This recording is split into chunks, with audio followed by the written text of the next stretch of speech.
Hello tout le monde, on se retrouve aujourd'hui pour une nouvelle vidéo avec Sixtine. Et aujourd'hui on va parler des demi-pensions ou des chouchous qu'on peut avoir dans certains centres équestres. Et Poney Club. En fait, on voulait faire cette vidéo en mode rester à sa place quand on a une DP ou un chouchou. Parce que je pense qu'on connaît tous des gens, surtout en Poney Club, je pense, avec les chouchous de club, vous-même vous savez, les poneys préférés qu'on a, qu'on monte ou pas, on craque devant leur bouille, ou on adore les monter, etc. Machin. Et du coup, ça devient nos favoris, nos préférés, nos chouchous. Enfin, nous, on appelle ça des chouchous Ça, en tout cas. ouais. Et voilà, et donc c'est vrai qu'on a tous connu des gens qui avaient des chouchous et qui savaient pas rester à leur place en fait, qui prenaient mal le fait que d'autres personnes les montent, qui s'appropriaient certains chevaux alors que c'est absolument pas les leurs, qui quand ils ont une DP se prennent pour le propriétaire, qui même quand il y a des chouchous de club qui engueulent les gens qui les montent parce qu'ils trouvent qu'ils font moins bien qu'eux, qui s'approprient même parfois les chevaux de propriétaire alors qu'ils sont ni leur DP ni rien du tout. Ils seraient capables de faire des crasses limite pour... Ah ouais. Ouais. Il y a des trucs assez hallucinants dans ce monde et c'est pour ça que nous sommes de retour. Il faut aborder le sujet clairement.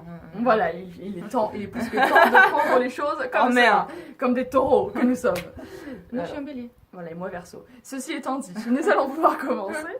Alors déjà, le premier point qu'on pourrait aborder, c'est les DP, parce que tu as une DP avec Éclair. Oui, pendant 2 ans, Éclair a été en DP. Alors 1 an avec une personne, donc un petit garçon. Et lui, clairement, quand il est arrivé, même si j'étais là, c'était ah mon poney, ah mais je t'aime, ah mais tu sais c'est mon poney maintenant. Nanana. Il me disait ça à moi. C'est aucune gêne. Voilà. Et il a eu voilà la 2e année où il était en demi-pension, mais je l'ai mis en demi-pension avec le club en fait. Et là du coup c'était tous les petits, ils venaient me voir les uns après les autres. Ah, mais maintenant je le monte mieux que certaines personnes. Ah, mais j'ai même réussi à faire ce que toi t'as pas réussi à faire. Oula, stop! Ouais. On arrête tout! Non, mais c'est vrai que c'est pas toujours. Enfin, je sais qu'il y a certaines personnes qui, en se comportant ainsi, expriment en fait leur amour et leur attachement. T'as des gens qui sont jaloux en fait tout simplement dans leur nature, etc. Mais faut pas oublier, enfin je sais pas, que ces chevaux ne vous appartiennent pas et que vous avez déjà de la chance de les avoir en DP, de pouvoir les monter. DP c'est demi-pension d'ailleurs parce que plus tard on dit DP mais c'est demi-pension, voilà. Et enfin c'est une formule, on va expliquer un peu. C'est une formule où en gros en fait la pension est divisée en 2 en gros. Voilà. Ça dépend. En fait à la place de payer, on va dire, moi je suis propriétaire d'Éclair. Si je mets Éclair en pension, je vais payer plein de pot, je vais payer un certain prix. Si je le mets en demi-pension, le prix va diminuer, voire passer à la moitié. Mais il faut que quelqu'un le prenne en demi-pension, du coup. Que la pension soit partagée en 2. Bah après, ça dépend. Ça dépend parce qu'après, tu as les quarts de pension, les tiers de pension. Je sais que par exemple, en région parisienne, voilà, c'est demi au sens strict, mais par exemple, vers Paris, une demi-pension, ça peut avoir un sens beaucoup plus large. Ça veut dire que vous pouvez payer une somme prédéfinie par mois. Et en gros, vous venez 1 fois par semaine, 2 fois par semaine, enfin bref, vous vous mettez d'accord avec le propriétaire et vous vous occupez du cheval comme si c'était le vôtre, tout simplement. Vous pouvez parfois prendre des cours, le monter en autonomie, enfin bref. C'est ça une demi-pension, quart de pension, ce que vous voulez. C'est ça. Voilà. Et donc du coup, je pense que c'est une chance quand même, pour reprendre là où on en était arrivé, je pense que c'est quand même une chance de pouvoir s'occuper de chevaux qui ne nous appartiennent pas, à nous qui n'avons pas la chance d'être propriétaires. Et donc faut pas la gâcher ou gâcher le plaisir de propriétaire ou même la bonne volonté de propriétaire pour qui c'est pas toujours facile de laisser le cheval en DP. Ça c'est sûr. Ouais. C'est pas facile de se dire que quand t'es pas là, t'as une personne qui s'occupe de ton cheval comme si c'était le sien. Et que tu sais pas comment il fait aussi. Si, voilà. Que tu sais pas comment il s'y prend, tu sais pas s'il connaît les bons boutons. Comment il s'en occupe tout clairement en fait. Ou tout simplement s'il est respectueux et attentif. C'est ça. Tout ça. Hein. Parce que c'est vrai que. T'as de toute façon dans les DP ou dans les chevaux à confier. Enfin, moi je sais que si Annie nous fait autant confiance avec Olympe et Rapido, c'est parce qu'on sait qu'on va toujours veiller à la santé, au bien-être de ces chevaux en premier, qu'on va pas être à vouloir les faire sauter, les faire galoper à tout prix et qu'on sera plutôt du genre à les emmener se balader en main si on n'est pas sûr ou à nettoyer le terrain pour l'aider ou quoi que ce soit. Enfin, leur soin avant tout. Voilà, enfin, c'est aussi une question de confiance et de respect en fait, parce que, enfin, moi parfois quand j'entends des histoires, parce que je suis pas propriétaire du coup, mais quand j'entends des histoires de personnes qui s'approprient les chevaux, mais genre sur les réseaux sociaux qui font croire que les chevaux sont les leurs, qui font croire qu'ils ont tout appris aux chevaux alors que c'est faux, comment dire, qui s'épanchent en mode ouais, bébé, t'es l'amour de ma vie, sans toi je suis plus rien, enfin. On a tous été comme ça, mais franchement, je veux dire, on en a tous honte quand on grandit parce que c'est tellement ridicule. Enfin, je veux dire, c'est un cheval. Enfin, ça peut être une part très importante de vous, mais après, enfin, bébé, amour de ma vie. Enfin, c'est un peu. Et après, on s'étonne que les cavaliers soient taxés de zoophiles. C'est ça. Je te jure. Mais on l'est pas. Ne me le sommes pas. Enfin, voilà. Il faut se dire dans la tête que, d'accord, même si vous n'êtes pas même si vous n'êtes pas propriétaire, si vous avez un chouchou, certes, d'accord, vous l'aimez, mais il faut se mettre dans la tête que c'est pas le vôtre et que c'est possible que d'autres cavaliers soient du même avis que vous, que ce soit leur chouchou aussi. Ouais. Donc il faut se mettre dans la tête que, voilà, ok, d'accord, c'est votre chouchou, mais il faut être conscient que c'est pas que le vôtre. Donc c'est pas que vous qui le montez, Ouais. il faut savoir le partager. Parce que déjà que pour les DP, c'est irrespectueux envers les propriétaires. Pour les DP respectueux, je parle. Mais alors pour les cavaliers de club, c'est encore plus ridicule parce que c'est de la naïveté complète. Enfin, tu peux pas espérer quand t'es cavalier de club, à part dans de très rares cas, que le cheval sera toute sa vie monté que par toi. Parce que on a tous plus ou moins connu des chevaux qu'on a débourrés, on a participé à leur débourrage, etc. On était plus ou moins les seuls au départ à les monter dans telle ou telle catégorie, etc. Mais en fin de compte, c'est des cavaliers, c'est des chevaux de club, ils vont devenir chevaux de club et ils sont pas du tout attribués à vous. Enfin, ils vont être montés par la grosse majorité et ça c'est le jeu en fait. Je pense que quand on a une DP ou quand on est cavalier de club, il faut bien se mettre dans la tête qu'on est cavalier de club et qu'on est DP. Faut pas se dire, faut se fixer des limites et faut être dans la réalité quoi. Faut se dire, voilà, je suis cavalière de club, ça va pas m'empêcher d'avoir de belles histoires avec les chevaux, mais ce ne sont pas mes chevaux. C'est ça. Et ça sert à rien de se comporter comme tel, c'est plus ridicule qu'autre chose en fait. Donc, et puis le fait de passer de chevaux en chevaux, voilà, ça forge aussi le caractère parce que ça vous forge dans l'idée où au fur et à mesure du temps, vous allez vous rendre compte que vous pouvez être attaché à un cheval, mais du jour au lendemain, vous pouvez ne plus avoir de lien avec lui. Ouais. Voilà. Et puis, ça, pour un cavalier, ça forge vachement. Moi, je sais que ça m'est arrivé, mais vachement de fois. Et au début, on se sent peut-être mal ou quoi, mais après, voilà, on s'y fait à l'idée. Et des fois, c'est bien mieux pour le cheval, des fois. Hein. Mais de toute façon, si vous êtes vraiment passionné par les chevaux, parce qu'après, t'as des gens, ils ont vraiment un coup de cœur pour un animal en particulier. Ça existe aussi. Mais les gens qui sont vraiment passionnés par les chevaux n'ont jamais un cheval de leur vie. Enfin, sur le coup, vous pouvez avoir l'impression que ce cheval est plus important que les autres ne le seront jamais, mais en fait, c'est faux. Clairement, c'est faux, c'est une question de recul en fait. Enfin, vous pouvez avoir un cheval, ça a été votre petit bébé, par exemple, Éclair, c'est ton bébé, c'est comme ton gosse, mais est-ce que c'est le cheval de ta vie? On n'en sait rien, t'as que 19 ans. C'est ça. On n'en sait rien du tout. C'est comme, moi je sais que Rapido, ça a été un vrai professeur de vie pour moi et il aura toujours une place spéciale dans mon cœur. Je l'aime comme si c'était mon cheval, mais je suis pas naïve, je sais très bien que le jour où j'aurai mon propre cheval, ça sera un tout autre lien parce que ça sera mon cheval. Oui. Ça sera complètement différent parce que nous, on n'a jamais prétendu être les propriétaires de l'Olympé Rapido. Dès le départ, c'était très très clair. C'était les chevaux d'Annie. On les travaillait pour lui rendre service. On les gardait quand ils n'étaient pas là et pour les faire progresser aussi pour elle. Mais c'était toujours pour elle. C'est elle la propriétaire et ça a toujours été très très clair. C'est ça. Donc, d'un côté, ça me fait aussi penser à ma relation avec Norway. Aussi. Norway qui était le cheval que je montais le plus souvent à mon lycée à Nérac. Et j'étais celle qui le montait le plus. Dans ma classe, j'étais beaucoup l'avaient monté, mais tout le monde, c'était... par exemple, si je venais en retard au cours, quand on devait marquer sur la feuille qui montait qui, et bien tout le monde, c'était, Lydie, c'est Norway, c'est normal, quoi. Et voilà, j'ai eu une relation, et je sais que si j'y retourne, j'aurai toujours cette relation qui était assez spéciale avec lui, parce que c'était un très bon maître d'école, qui avait son caractère, et c'est ce que j'aimais. C'est un peu comme toi avec Rapi, c'est des relations assez spéciales et je sais que j'ai eu un moment où j'étais tout prêt à de l'acheter. Ouais. Mais voilà, je me suis fait l'idée, il est cheval, c'est une monture du lycée, donc il fait très bien apprendre aux élèves, donc je ne veux pas l'enlever et je m'étais mis à l'idée, au lycée tout le monde le montait, c'était un cheval d'enseignement. Donc, même si je le considérais comme, je l'aimais autant qu'Éclair. C'était une relation très spéciale. Mais voilà, c'était comme ton deuxième cheval. C'est ça, c'était comme mon deuxième cheval, mais je m'étais fait à l'idée. Je suis dans un lycée d'équitation, donc c'est normal que tout le monde puisse le monter en fait. Ouais, bah bien sûr. Enfin, c'est con parce que, comme je l'ai déjà dit au début de la vidéo, on a tous déjà croisé des gens, dès que tu montes leur chouchou, c'est « Oh non, cette meuf, elle fait tout mal. Oh mais non, comment tu lui tires sur la bouche ?» Enfin, vraiment, c'est insupportable. Enfin, je veux dire, déjà, tout le monde a le droit, on est là pour ça. Et puis en plus, enfin... Non, c'est juste insupportable parce que ces chevaux sont pas à vous. Et puis même si on part dans des débats plus philosophiques, les chevaux n'appartiennent à personne. Enfin, je veux dire, dans leur cœur ou quoi, eux, ils ont de l'attachement pour certains humains, mais en fond, à qui ils appartiennent, ils en ont rien à branler. Enfin, je veux dire, c'est des animaux qui ont leur propre esprit et c'est assez égoïste de vouloir se les approprier, en fait. Enfin, parfois, il y a des feelings, etc. Mais ça ne veut pas pour autant dire que vous pouvez pas vivre d'histoires particulières. Vous pouvez très bien avoir un feeling particulier avec un cheval, mais le plus important, en fait, c'est de rester...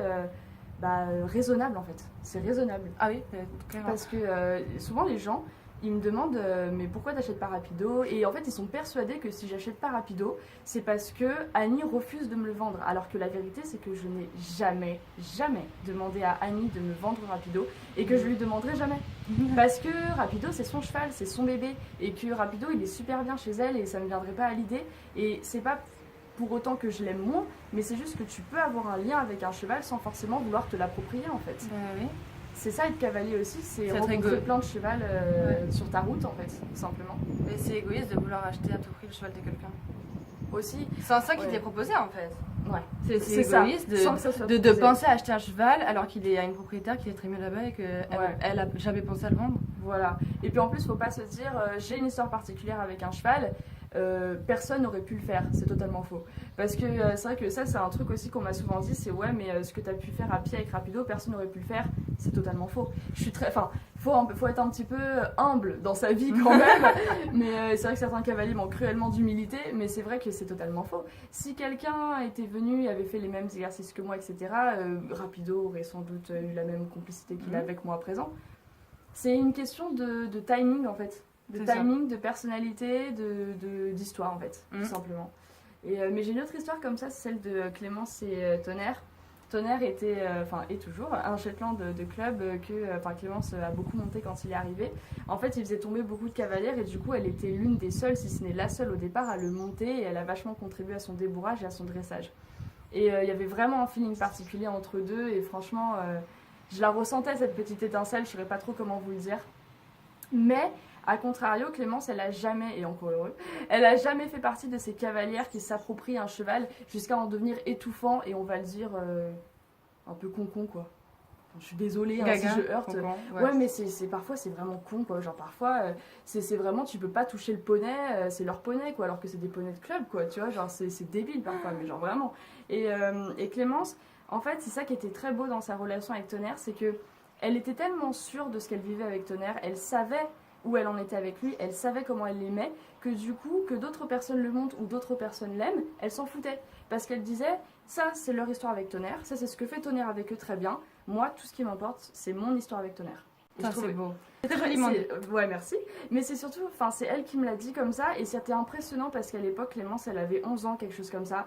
Et de toute façon, Clémence, elle m'a toujours impressionnée par sa maturité, mais c'est vrai que sur le coup, par rapport à toutes ces petites cavalières qu'on a été, moi je le sais que j'ai pu l'être, peut-être pas à ce point-là parce que j'ai jamais été très possessive, mais c'est vrai que toutes ces cavalières qu'on a connues, c'est vrai que par rapport à elle, Clémence, elle était d'une maturité assez incroyable et je pense que c'est pour ça en partie que tout le monde enviait son histoire avec Tonnerre, c'est parce que elle avait pas besoin de s'affirmer, de marquer son territoire tout le temps quoi. Elle était certaine, elle avait dit j'ai fait ça avec lui, c'est la vérité, c'est des faits et j'ai rien à vous prouver quoi.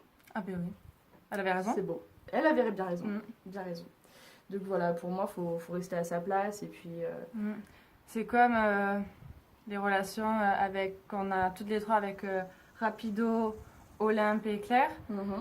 Certes, je suis la propriétaire d'Éclair. Certes, Clémence a beaucoup monté et s'est beaucoup occupée d'Olympe. Et pareil, et pareil, Sixtine avec Rapido. Mais ça n'empêche que tous les trois, on tourne sur les chevaux et elles ont toutes les deux monté Éclair. J'ai monté Rapido, on a tous les deux monté Olympe. Voilà, on n'est pas approprié à un cheval précis. C'est pas Rapido 16, Olympe, Clémence, moi et Claire. Ouais, bah On sait voilà, faire plein de choses, voilà, on vit des moments à 6 et voilà, on fait tourner et c'est comme là en ce moment, je monte rapido. Ouais, et moi ça me fait plaisir au contraire parce que je sais que Lydie a un meilleur niveau monté que moi et donc du coup moi ça me fait plaisir de voir qu'elle fait évoluer rapido. En fait je pense que quand on a une belle histoire avec un cheval, on n'a pas besoin de toujours marquer son territoire et de toujours devoir prouver des choses. Parce que c'est ça aussi, c'est que moi je sais ce que j'ai vécu avec Rapido, j'ai rien à prouver. Je veux dire, si demain Annie engage un cavalier pour travailler Olympe et Rapido et qu'il fait des belles choses avec Rapido, bah, je serais fière. Je serais fière parce que je me dirais, il en a fait du chemin ce cheval. Et de toute façon, c'est Annie qui en tire les bénéfices parce qu'il ne faut pas oublier que c'est elle la propriétaire encore une fois. Donc, déjà, s'approprier un cheval, c'est vrai que c'est...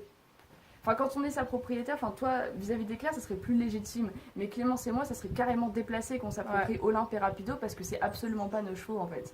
Donc voilà. Je pense qu'effectivement, même si les chevaux ont leur propre esprit et comme je l'ai dit plus tôt, s'en foutent un peu de à qui ils appartiennent, je pense qu'il y a quand même cette notion de respect qui est super importante à respecter et c'est comme ça que les propriétaires font confiance. Ouais. En vrai, je me demande ce Claire pense de moi. Ah, encore un grand débat philosophique. Mais c'est vrai. Ça fait, je l'ai depuis tout petit et je sais même pas ce qu'il pense. Bah, je sais que quand j'y vais pas souvent, quand je mets un moment, quelques semaines sans le voir, ce qui a déjà été le cas, je sais que des fois il me le fait payer. Il fait la gueule. Voilà, mais du coup je sais pas si c'est du coup le fait qu'il me fasse payer parce qu'il voulait me voir et que tu sais qu'il a un truc pour moi. Ou enfin dans le sens où il y a beaucoup d'attachement, ou c'est du genre non mais t'es pas venu donc maintenant tu dégages en fait. Je comprends parce que après, d'abord il fait la gueule mais après quand tu reviens il est mis, il est tout content de te voir donc je me fais pas trop d'illusions donc voilà mais... Enfin voilà, on voulait vous parler de ça en tout cas, vous dire que voilà, si vous avez une histoire particulière avec un cheval, que ce soit de club, que ce soit d'épée, etc. Ou même pas forcément une histoire particulière, mais juste un feeling particulier que vous appréciez ce cheval, c'est pas la peine d'en faire des caisses, c'est pas la peine de vous afficher partout sur les réseaux sociaux. Ah oui, parce que c'est ça que je voulais dire aussi.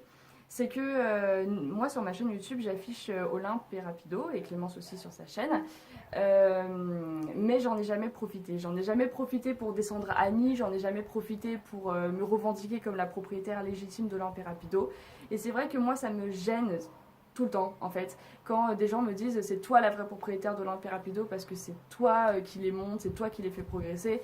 Alors déjà être la vraie propriétaire d'un cheval c'est pas les monter, les faire progresser, c'est s'en occuper déjà au quotidien. Enfin, moi j'estime que le vrai propriétaire de chevaux c'est celui qui les nourrit, celui qui sait voir quand quelque chose va, qui va pas, celui qui fait passer le bien-être des chevaux avant tout, celui qui assure les soins financièrement, etc. Et celui qui est aussi écrit sur les papiers du cheval quand même. Aussi. Ouais, ça c'est plus matériel, tu vois. Moi j'étais en mode philosophique et tout, genre. Oui. Oui. Mais je sais que, voilà, si t'es pas, c'est comme. Là, Annie, tu vois, elle s'en occupe, nanana et tout. C'est elle qui a le prénom sur les papiers. Aussi. Mais d'un côté, on s'en occupe très bien aussi, on les nourrit, on leur fait passer le bien, tu vois ce que je veux dire? C'est vrai, on le fait aussi, mais j'estime aussi que, comment dire, enfin c'est vrai que tu as totalement raison aussi, mais ce que je veux dire c'est que c'est pas parce que vous faites progresser un cheval, c'est pas parce que vous avez la charge d'un cheval et c'est pas parce que vous montez un cheval que vous êtes plus légitime que la vraie propriétaire, parce que enfin, sur les réseaux sociaux, moi j'en ai vu je sais pas combien des trucs comme ça en mode des gens qui s'approprient des chevaux qu'ils ont en DP, etc. Qui n'hésitent pas à clamer sur internet que les propriétaires en ont rien à foutre de leurs chevaux, etc. Et que c'est les seuls qui se soucient du bien-être, etc. Et ça, je trouve pas ça bien parce que même si c'est vrai, il y a quand même une question de respect. C'est ça. Enfin, moi je pense qu'il faut pas faire aux autres ce que vous n'aimeriez pas qu'on vous fasse. Surtout que la notion de maltraitance et de négligence, elle est quand même super relative, quoi. T'as des gens, ils voient des chevaux gros dans un pré qui n'ont pas de foin à disposition, ils se disent, enfin pas d'herbe plutôt à disposition, ils se disent oh non, ces poneys sont maltraités. Moi je sais que plein de fois, Olympe et Rapido, on leur a dit ça. Oh, bah c'est sûr que vu la rondeur du ventre, ouais, ça se voit qu'ils sont maltraités ceux-là. Vu la rondeur, non mais je te jure, vu comment ils sont faits, vu comment ils sont soignés et tout. Non, mais... Vu la relation qu'on a avec eux, c'est sûr qu'ils sont maltraités. Ça se voit, mais point. Non, ça me donne des larmes aux yeux rien que d'y penser. Après, on va voir Annie après. Annie, écoute, ça peut plus être possible. Ça ne peut plus durer. On va t'acheter tes chevaux. Je te jure. Et t'as pas le choix en fait. Voilà, on les a montés 2 fois, on est plus légitime que toi pour les monter. Non, mais enfin voilà, on le prend à la rigolade, mais c'est vrai que, ok, parfois il y a des... Enfin, ça existe les propriétaires qui sont pas très consciencieux et qui sont assez négligents. Il y en a partout. Mais ce que je veux dire, c'est qu'il faut faut aussi apprendre à être, comment dire, tolérant. Enfin, je sais pas, genre à rester à sa place, quoi, tout simplement. Je veux dire, c'est pas parce que vous voyez un cheval maigre dans un champ qu'il est automatiquement maltraité. Parfois, le cheval, il a été sauvé d'une association. Parfois, le cheval, il a une maladie. Parfois, le cheval, il est tout simplement vieux. Enfin, faut pas se prendre pour le justicier, pour le club du grand galop, à toujours être en mode ouais, ce cheval, on voit ses côtes, au secours, ou alors oh, ce cheval, je l'ai monté 2 fois, c'est l'amour de ma vie, je suis plus légitime que la propriétaire. On est dans la vraie vie, les enfants. Il faut savoir rester à sa place et tout n'est pas blanc et tout n'est pas noir et parfois il y a des choses que vous ignorez tout simplement et vous pouvez pas juger une histoire par rapport à ce que vous voyez. Parce que dans les centres équestres, je me souviens que les samedis et mercredis, dans les centres équestres où j'ai pu aller, quand les propriétaires n'étaient pas là le samedi et le mercredi, les gens étaient en mode oh mais le propriétaire il vient jamais voir son cheval, il le maltraite, etc. Moi j'étais en mode mais est-ce que ça peut vous effleurer l'esprit que les propriétaires veulent tout simplement les voir d'autres jours de la semaine? Venir quand c'est tranquille ou quand... parce qu'ils peuvent pas tout simplement venir le samedi et le mercredi. Parce qu'ils veulent éviter le monde aussi. Mais, il faut se dire aussi qu'il y a des propriétaires, c'est des parents. Et souvent, leurs enfants, le week-end, c'est le seul moment où ils peuvent passer des moments avec eux. Et le mercredi après-midi, parce que en général, les petits, ils travaillent pas le mercredi après-midi. Donc forcément, les parents, ils veulent passer des moments avec leurs enfants et ils viennent voir leur poney d'autres jours. Ouais, et puis c'est un cas. Mais même au-delà de ça, genre même quand t'as pas d'enfant, etc., genre c'est tout à fait légitime. Un jour, il y a des périodes, des moments où poney n'est pas la priorité. Et c'est absolument pas à vous de juger le propriétaire parce que vous n'êtes pas d'accord avec. Enfin, nous, je sais qu'il y a eu des moments où on n'était pas d'accord avec Annie. C'est totalement humain, mais jamais on s'est permis d'affirmer que c'était une mauvaise propriétaire ou quoi que ce soit parce qu'à un moment donné, enfin, comme on n'arrête pas de le répéter, il faut rester à sa place et qu'on n'est pas partout, vous savez pas tout. Genre, il y a des choses qui tout simplement vous regardent pas ou que vous ne savez pas et vous pouvez pas juger la relation qu'entretient quelqu'un avec son cheval par les petites brides que vous savez par-ci par-là, quoi. C'est ça, mais c'est un peu comme la relation que j'ai avec Éclair pendant un moment. Je ne suis pas allée le voir. Il y a eu 2 ans où pendant ces 2 ans-là, chaque année pendant au moins 10 mois, je le montais pas. Mais c'est pas pour autant qu'il est maltraité. C'est pas parce qu'il est gros qu'il est maltraité. C'est tout simplement parce qu'on a une vie à côté qu'on vous montre pas forcément en vidéo. Et que tout simplement vous pouvez pas voir si c'est des personnes qui sont proches de vous dans votre centre équestre. Mais il faut vous dire que voilà, c'est pas parce qu'on voit pas tel cheval pendant un moment qu'on s'en occupe pas, genre le monter. Voilà, le monter c'est pas primordial, donc voilà. Alors, ils sont très bien sans nous. À la base. Après, je sais qu'il y a plein de personnes qui justement se servent de ce genre d'absence ou alors du fait qu'ils ne voient jamais le propriétaire pour rager parce qu'eux-mêmes n'ont pas la chance de devenir propriétaires. Moi-même, je suis pas propriétaire, alors certes, j'ai la chance de pouvoir m'occuper d'Olympe et Claire Rapido comme si c'était les miens. Mais à contrario, enfin voilà, moi je pense qu'il faut pas être aigri dans la vie, que c'est pas parce que quelqu'un ne va pas autant voir son poney que vous l'auriez fait, que cette personne est une mauvaise propriétaire. Les gens sont tout simplement différents. Parfois, on a tout simplement des préoccupations personnelles où on est tout simplement, on n'a tout simplement pas la même gestion et la même vision de la relation des chevaux et il faut tout simplement le respecter parce que encore une fois, de toute façon, c'est pas votre nom qui est écrit sur les papiers et il faut bien s'en accommoder. Je suis d'accord. Voilà. Je sais pas si t'avais quelque chose à rajouter. Non, je crois qu'on a fait le tour. Hein. Je crois. Ouais, on a fait le tour. Je crois. Sur ce, on va vous laisser.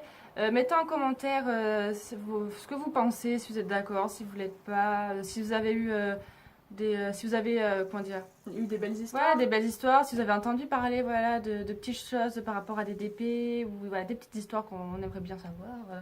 On est curieuse. Et on fait plein de gros bisous. Kiss.